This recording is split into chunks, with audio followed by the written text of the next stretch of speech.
Hey everyone, just wanted to give a quick update on where I'm at with the S10 and also the LQ4 swap in my BMW. Just gonna show you, I had a couple things apart on the BMW, wanted to show that before I went back together with it because it's a really good explanation of the hardest part of the BMW swap. Additionally, still got the S10. I'm gonna do a couple fixes and repairs, a couple upgrades and updates on it. So that is coming up here in a few months, and then the plan is to eventually sell the S10. I'm looking for a bigger truck and something I can haul a boat with, so I'll keep you guys posted on that. It's just, there was a couple upgrades and fixes on the S10 that needed to happen before I felt comfortable selling it to someone else. Not that they're dangerous, just it's kind of a point of professional pride.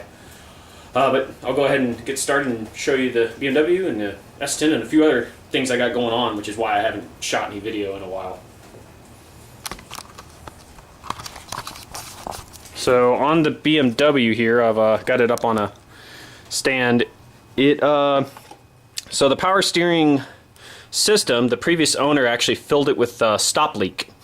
And I didn't know that, and when I installed my brand new expensive Holley pump, it ate up the pump, and also the steering gearbox got a little damaged too as a result because it was in the system. So this is a new steering gearbox, new pump, flushed lines, cooler, everything. It's all new, and I was getting ready to put the header back on, and I was like, this is the perfect time to show you why the LQ4 swap is a little challenging. So if you look down in here, you can actually see there's the mount I fabricated and bolted to the side of the block to clear the power steering gearbox. But where this gets a little more challenging is you can see the exhaust ports are right here, and then you have the steering shaft.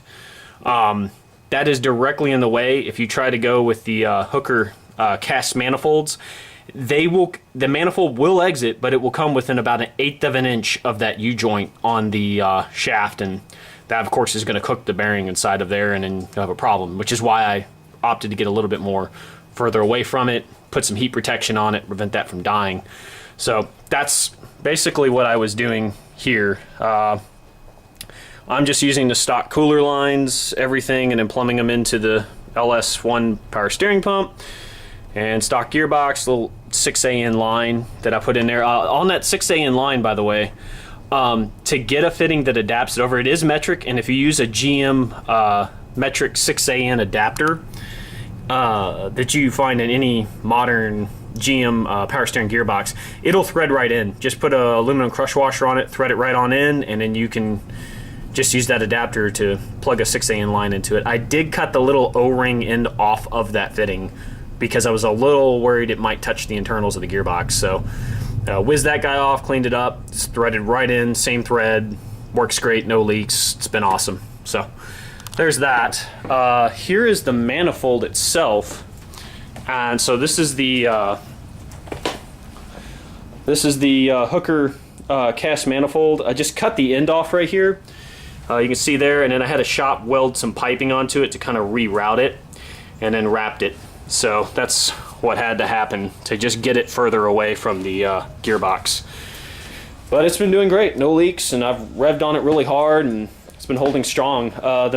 The ductile cast iron in here has enough material in it that you can actually weld to it pretty readily, and it makes for a good weld. I just gave it to a professional shop because I didn't want to get stuck on the side of the road with it breaking off, and they welded it right up for me, no problems.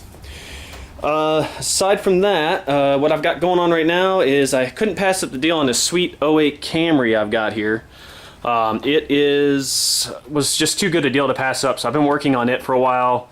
Had some transmission issues and got hit on the front end, so just about done with that and ready to go back together. And then out here, I actually found this little gem recently on through a guy. This is a 1990 Toyota Cressida with the inline 6-cylinder, same as the Supra. She's only got 116,000 miles on her and really good paint. The interior is immaculate, flawless, all the electronics work. It's a really cool car. I'm gonna sell that guy too. And of course, here's the S10 just sitting there. She's fine. I'm just gonna fix a couple things once I get some time and get these other two cars out of here. But that's pretty much it.